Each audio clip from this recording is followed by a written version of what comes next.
Salut tout le monde, bienvenue dans cette émission Niptech sur YouTube numéro 2. Après un début un petit peu difficile la semaine passée, on est de retour avec entrain et bonne humeur. Mike est là. Salut Mike, pour ceux qui ne te connaissent pas encore, mais j'espère que la plupart des gens te connaissent. Oui, salut Ben. Bah écoute, des nouveaux médias et une nouvelle manière de diffuser Niptech. Pour ceux qui nous connaissent pas, bah voilà, c'est niptech.com, hein, niptech.com. Toi, t'es @bkurdi avec un Y. Moi, je suis @side avec un Y sur Twitter. Et on parle de tech en s'amusant. Exactement, et puis on prend chaque fois le meilleur de la semaine de l'émission qu'on fait en live sur niptech.com. Et aujourd'hui, on a parlé app et startup, ce qui nous intéresse toujours le plus, c'est ça qui nous motive. À commencer par un petit plug pour un ami portugais qui a fait une application de météo sociale, ce qui peut sembler une idée bizarre, qui s'appelle Weddar, W-E-2-D-A-R. Et qu'est-ce qu'il a fait L'idée, c'est pas d'avoir la météo objective, mais c'est que, un petit peu comme Foursquare, on met le temps qu'il fait à un endroit, mais de façon subjective. Alors on va pouvoir dire s'il fait beau, s'il y a du vent, etc. Comme on le ressent, et puis ça permet aux autres de savoir si ça vaut la peine de sortir les skis, la planche, les paires de chaussures, etc., etc., ou le vélo. Écoute, ça a l'air sympa. Je l'ai downloadé sur mon iPhone. J'ai commencé à la tester, mais pas assez longtemps pour donner mon avis. Ce que je trouve, c'est j'avais jamais entendu parler de météo sociale. Donc, ça me parle. L'application a l'air bien faite et simple. Donc, je vais la tester et puis t'en dire des nouvelles la prochaine fois. Ouais, c'est cool. Je pense que surtout, ils ont une bonne exécution au niveau du design et ça vaut la peine. Et puisqu'on parle de bonne exécution, chapeau à deux startups ou anciennes startups selon, qui sont là depuis un moment. La première, c'est nos amis de 99 Designs qu'on a utilisé l'un comme l'autre abondamment, tant et plus, parce que c'est vraiment bien. 99 Designs, ça permet simplement de crowdsourcer sa création de logo ou de site internet et ils ont reçu 35 millions d'Axel Partners, donc jolie petite somme pour se développer. Toi, tu l'as utilisé, Mike, et t'es un beau fan comme moi, hein.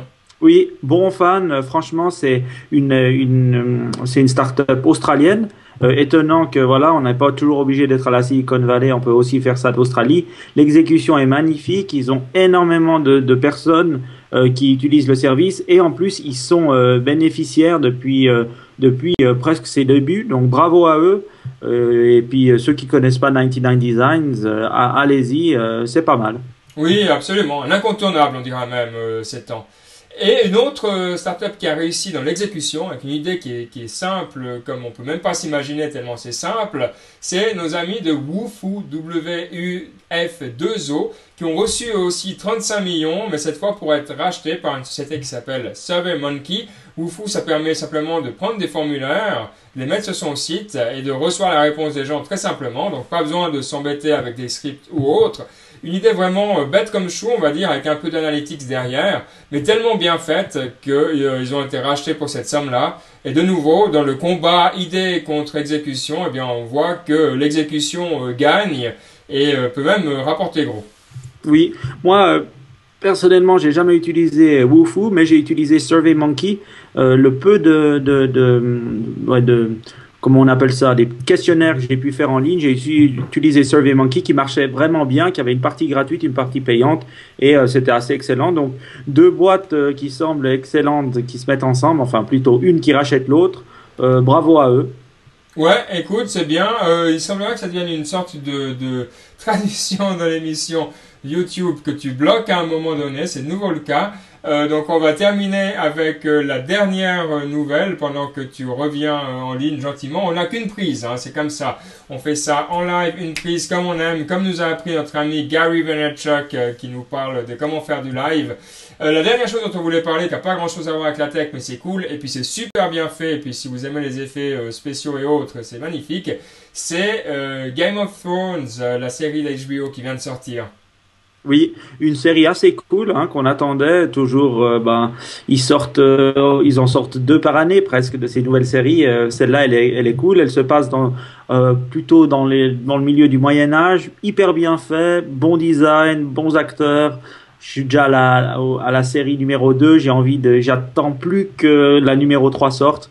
Donc allez voir Game of Thrones, assez cool. Eh oui, moi je vais aussi regarder là, ben, peut-être pas ce soir, mais tout soudain, c'est ma petite, je sais pas si j'en avoir honte, mais j'aime bien, c'est The Apprentice avec Donald Trump, là, The Apprentice Celebrity. Allez, pourquoi pas, en tout cas ça vaut la peine, j'aime bien les relations humaines que ça. Voilà, nous on se retrouve la semaine prochaine, n'oubliez pas, si vous voulez nous avoir pendant une heure complète, c'est le lundi à partir de 9 heures heure du centrale européenne sur Ustream. Ciao!